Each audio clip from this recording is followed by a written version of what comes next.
saved from a dreadful 4 months of pain from a cricket injury by acupuncture. And I'd been sceptical before that, and I was just amazed. I had 4 months of agony, and suddenly it disappeared just like that. So I'm no longer a sceptic.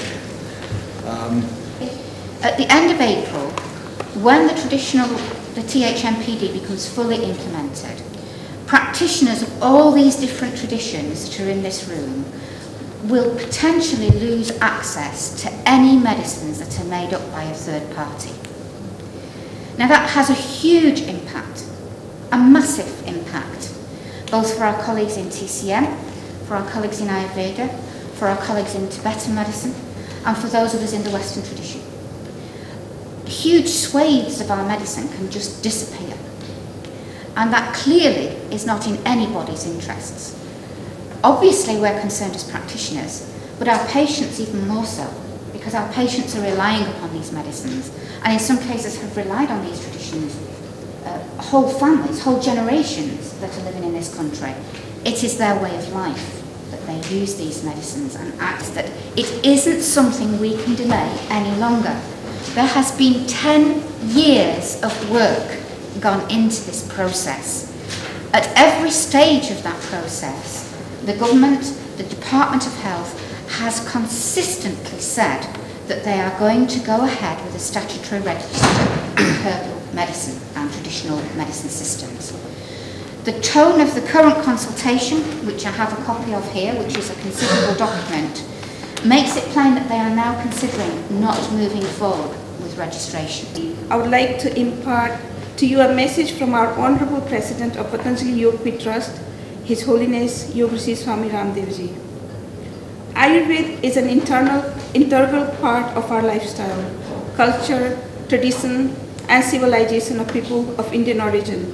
The UK government should avoid unnecessary, unscientific, unreasonable, and undemocratic intervening of our daily lives, culture, tradition, and civilization of Indians.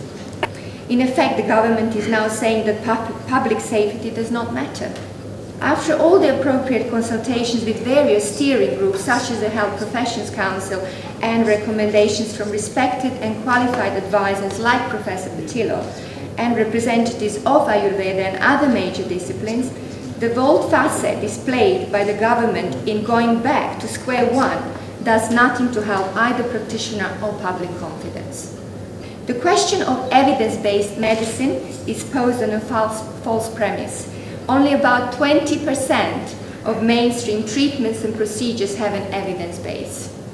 There are people out there who are actively campaigning against complementary alternative medicine, particularly organisations like Sense About Science, Taxpayers Alliance. If you look at the people who back them, they tend to come from very large corporations with a vested interest.